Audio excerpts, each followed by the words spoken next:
এবারে করা হচ্ছে পরের প্রশ্ন। আসসালামু আলাইকুম। ওয়ালাইকুম আসসালাম। এটা সাধারণত মনে করা হয় যে টাই হলো ক্রসের প্রতীক, তাহলে আপনি কেন খ্রিস্টানদের লেবেলটা পড়েছেন? ভাই, আপনি খুব সুন্দর প্রশ্ন করেছেন, আর আমিও খুশি যে এই প্রশ্নটা করেছেন যাতে করে ভুল ধারণাগুলো ভাঙা যায়। আপনি প্রশ্ন করলেন যে টাই হলো ক্রসের প্রতীক, খ্রিস্টানদের প্রতীক, তাহলে আমি কেন একজন মুসলিম হয়ে টাই পরে আছি? আর আমি জানি অনেক মুসলিম মনে করেন যে টাই এটা হলো ক্রসের প্রতীক। তবে আমি বিভিন্ন ধর্মের উপর একজন ছাত্র। খ্রিস্টানদের কোনো ধর্মগ্রন্থেই একথা উল্লেখ করা নেই যে গলার টাই হলো খ্রিস্টানদের ক্রসের প্রতীক। যদি এমনটা হয়, হাদিস পরিষ্কারভাবে বলছে আপনি সেই পোশাক পরবেন না যেটা অবিশ্বাসীদের পোশাকের মতো হয়। যদি সেটা অমুসলিমদের বিশেষ প্রতীক হয়ে থাকে তাহলে সেই লেবেলটা লাগাতে পারবেন না, সেটা হারাম।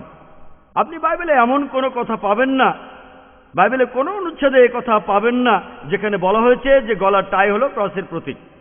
আমি আরও জানি যে অনেক মুসলিম পশ্চিমা কালচার পছন্দ করেন না, তাদেরকে দোষ দিচ্ছি না।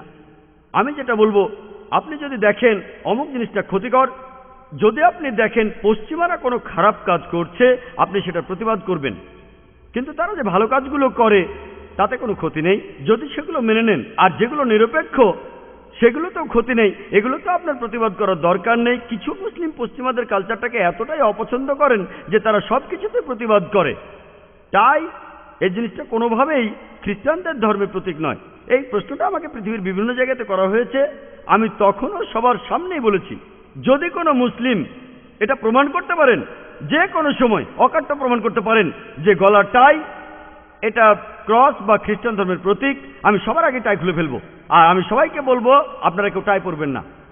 টাই জিনিসটা কোনোভাবেই খ্রিস্টান ধর্মের প্রতীক নয়, এটা কোনো দিক থেকে ক্রসের প্রতীক না, এটা একটা কালচারাল ড্রেস। টাই নিয়ে গবেষণা করেছেন বিশেষজ্ঞরা, শোনা কথা না, বিশেষজ্ঞরা বলেছেন কিভাবে টাইয়ের প্রচলন হলো। কিছু বিশেষজ্ঞ বলেন ঠান্ডা আবহাওয়ার দেশে লোকজন টাই পরে তাদের ভারী জামা কাপড়গুলো আটকে রাখতো। দেখবেন ঠান্ডা দেশে লোকজন উলের পোশাক পরে, এটা কালচারাল ড্রেস, এটা খ্রিস্টানদের ধর্মীয় পোশাক না। আপনারা পৃথিবীর সব জায়গায় দেখবেন খ্রিস্টানরা টাই পরে, খ্রিস্টানরা যে টাই পরে আলহামদুলিল্লাহ আমি সেটা জানি, মুসলিমরা টাই পরে, হিন্দুরা টাই পরে। গলার টাই আসলে খ্রিস্টান ধর্মের প্রতীক না, এটা একটা কালচারাল ড্রেস। আর মুসলিমদের অনুমতি দেওয়া আছে যে তারা সেগুলো করতে পারবে যে জিনিসগুলো ইসলামিক শরিয়ার বিরুদ্ধে যায় না। যদি সেটা ইসলামিক শরিয়ার বিরুদ্ধে যায়, যেমন হাফ প্যান্ট পরা, এটাও পশ্চিমাদের একটা কালচার।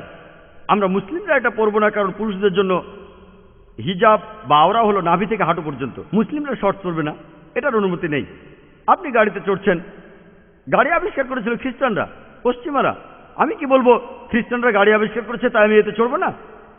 প্লেনের ক্ষেত্রে একই কথা, সেখানেও কি এই কথা বলবো না? যে জিনিসগুলো শরিয়ার বিরুদ্ধে সেগুলো করব না। টাই জিনিসটা কোনোভাবেই খ্রিস্টান ধর্মের প্রতীক না। গলার টাই, লোকে বলে এটা নাকি ক্রসের মতো দেখতে। টাই খুলে উপরের অংশটা সোজা করে ধরেন, ক্রসের মতো দেখাবে। আমি বলি আপনারা যে কুর্তা পরেন সোজা করে ধরেন, সেটা আরো বেশি ক্রসের মতো লাগবে। তাই আপনি নিজের কল্পনা দিয়ে চলবেন না, ও কুর্তা তো ক্রসের মতো দেখতে তাই আমি কুর্তা পরবো না, এটা কি বলতে পারি?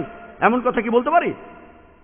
আর নবীজি বলেছেন যে পোশাক কোনো বিশেষ একটা ধর্মের প্রতীক সেই পোশাকগুলো পরবে না। তাই জিনিসটা খ্রিস্টান ধর্মের প্রতীক না, এটা একটা কালচারাল ড্রেস। এটা ফরজ না যে অবশ্যই পড়তে হবে, আমি কথা বলছি না। যদি না পড়েন আলহামদুলিল্লাহ, কোনো সমস্যা নেই। তবে আমি মাঝে মধ্যে পশ্চিমা দেশে যাই, এটা পড়লে অনেক রকম সুবিধাও আছে। আর ইসলাম যদি নিষেধ না করে সেটা পড়তে আমার আপত্তি নেই, কিন্তু ইসলাম যদি নিষেধ করে আমি এমন কিছু পরবো না যেটা ইসলাম নিষেধ করে, আমার লাভ হলেও না।